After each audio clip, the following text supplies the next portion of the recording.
Hujan deras disertai angin kencang terjadi di sejumlah wilayah Jabodetabek seperti di Bogor pada pekan ini.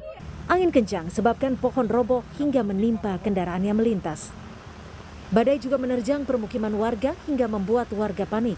Kepala Badan Meteorologi, Klimatologi, Geofisika, Dwi Korita Karnawati meminta warga bersiap hadapi fenomena La Nina. Curah hujan tinggi 20 hingga 70% di atas normal. Diperkirakan akan berlangsung mulai November 2021 hingga Februari 2022.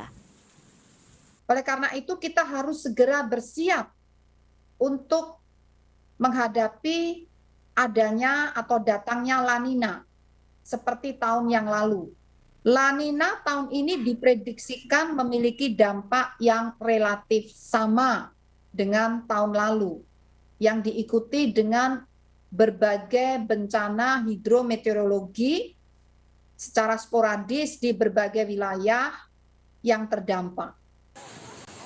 BMKG juga menyebut peralihan cuaca yang mulai terjadi di wilayah Jawa, Bali, sebagian Sumatera, Nusa Tenggara hingga Sulawesi.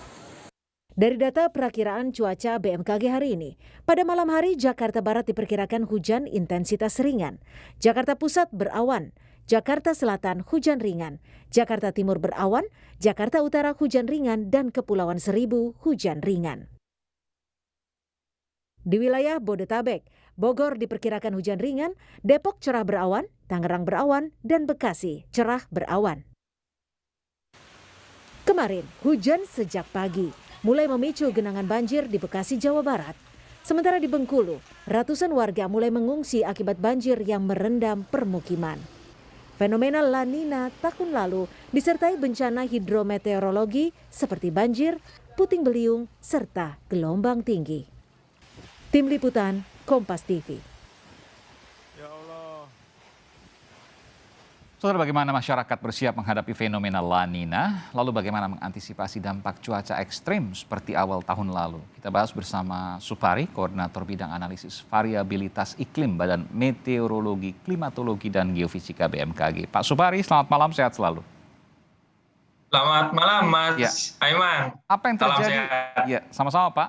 Apa yang terjadi dengan Jabodetabek dan juga Pulau Jawa sebagian karena kemarin kita merasakan bahwa hampir satu harian hujan. Apakah ini sudah memunculkan bahwa kita sudah memasuki musim hujan?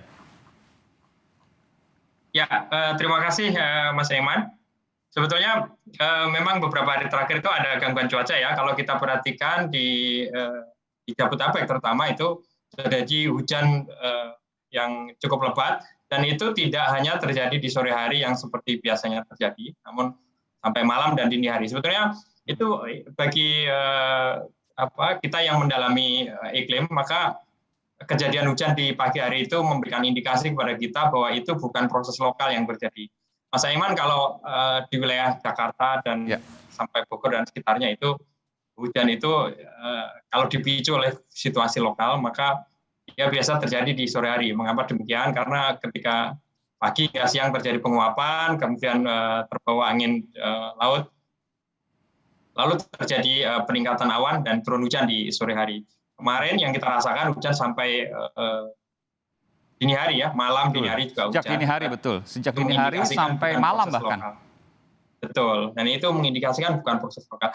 Kalau kita lihat di citra satelit yang ada di web BMKG misalnya, kita akan mendapati bahwa sebaran awannya itu cukup rata besar di wilayah Indonesia bagian barat, terutama Sumatera, Jawa Barat, kemudian Kalimantan. Di beberapa hari yang lalu terjadi wilayah pertemuan angin yang memanjang dari Selat Karimata hingga Sumatera gitu. Iya, ini saya sambil buka juga Pak di satelit.bmkg.go.id. Saya melihat bahwa koreksi kalau saya salah, ada bibit-bibit badai di sekitar Kalimantan Barat dan Kalimantan Tengah bagian utara.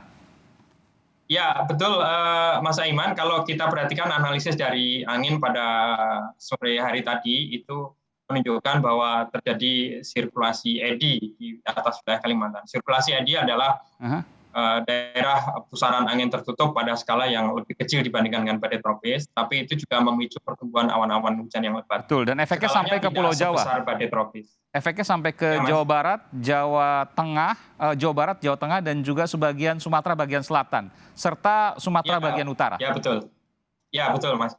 Karena pusaran sirkulasi angin yang tertutup itu mencakup Kalimantan sampai pesisir barat Kalimantan ya, sehingga kemudian pembentukan awannya itu mencakup sampai Sumatera Selatan dan sebagian Jawa di bagian barat. Ini berarti Jawa Barat, Jawa Tengah, Lampung, Sumatera Selatan, Sumatera Utara, Aceh, dan juga Kalimantan bagian utara, barat, dan tengahnya.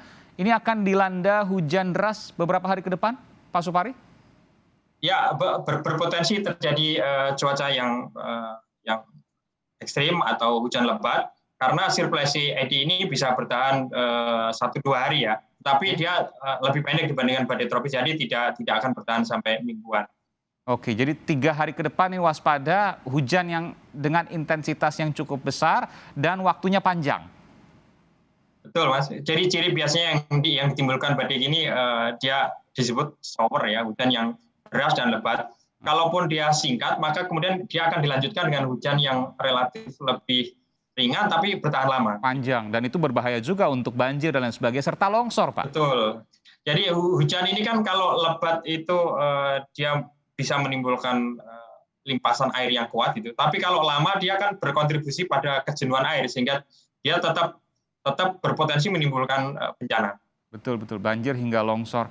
Kalau saya tanyakan terkait dengan puting beliung, ini saya putarkan beberapa video di sejumlah daerah di Indonesia. Apakah juga punya potensi dalam beberapa hari ke depan? Ya, secara spesifik tentu akan sangat tergantung pada kondisi lokal. Tetapi yang kita sampaikan bahwa di bulan ini kan memang banyak wilayah di Indonesia akan memasuki atau sedang beralih dari musim kemarau ke musim hujan ya, Mas Eman. Di dalam proses musim peralihan itu terjadi di atmosfer itu terjadi proses peralihan angin dominan. Karena kalau musim kemarau biasanya anginnya timuran, kemudian kalau hujan kan musim hujan kan anginnya angin baratan. Nah, proses perubahan angin dominan ini yang menyebabkan atmosfer menjadi lebih labil, dan disitulah potensi terjadinya gangguan cuaca ekstrim seperti puting beliung, angin ribut itu menjadi lebih besar. Iya, dan terjadi La Nina ke depan sehingga memperparah kemudian agak panjang waktu hujan kita beberapa bulan ke depan ya. Baik, terima kasih Pak Supari dari Badan Meteorologi, Klimatologi, dan Geofisika BMKG telah memberikan informasi. Semoga kita tetap waspada karena beberapa hari ke depan terutama di wilayah Indonesia bagian barat hingga Kalimantan Tengah dan juga Kalimantan Barat akan terjadi hujan dengan intensitas yang cukup tinggi dan juga waktunya kemungkinan panjang, punya potensi. Mudah-mudahan tidak terjadi hal yang tidak kita inginkan, ada banjir, longsor yang kemudian bisa mengancam. Berhati-hati. Terima kasih Pak Supari.